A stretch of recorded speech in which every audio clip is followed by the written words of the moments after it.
Plusieurs personnes viennent dans nos assemblées pour rechercher une solution aux problèmes auxquels ils sont confrontés dans la vie. Il peut s'agir tantôt des problèmes de fertilité, parfois c'est des problèmes de chômage ou encore des problèmes de voyage.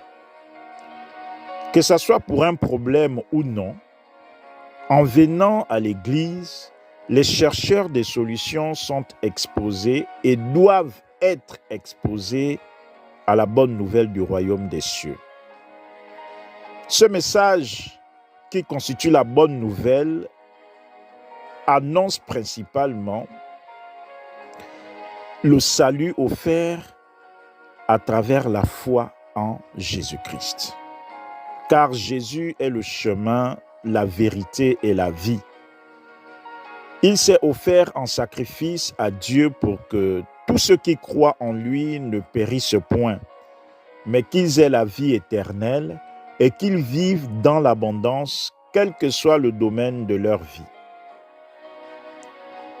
Mais bien aimés dans le Seigneur, très souvent, certains chrétiens laissent de côté l'œuvre accomplie par notre Seigneur et Sauveur Jésus-Christ et ils se livrent dans des programmes de travail, des programmes de prière pour chercher uniquement la solution à leurs problèmes. Ils ignorent ou ils mettent de côté le fait que Jésus ait payé le prix à Dieu.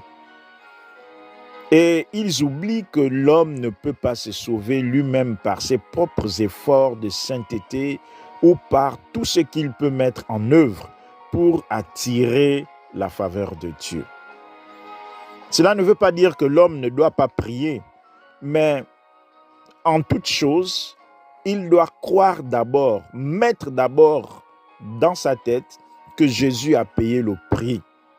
Il doit d'abord reconnaître que Jésus s'est sacrifié pour qu'il soit sauvé.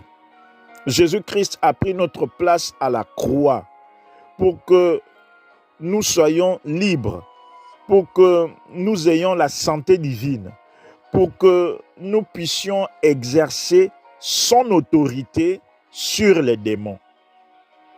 Et bien aimé dans le Seigneur, ce que le chrétien devrait retenir, c'est que le couronnement de notre foi, c'est la vie éternelle. Bien aimé dans le Seigneur,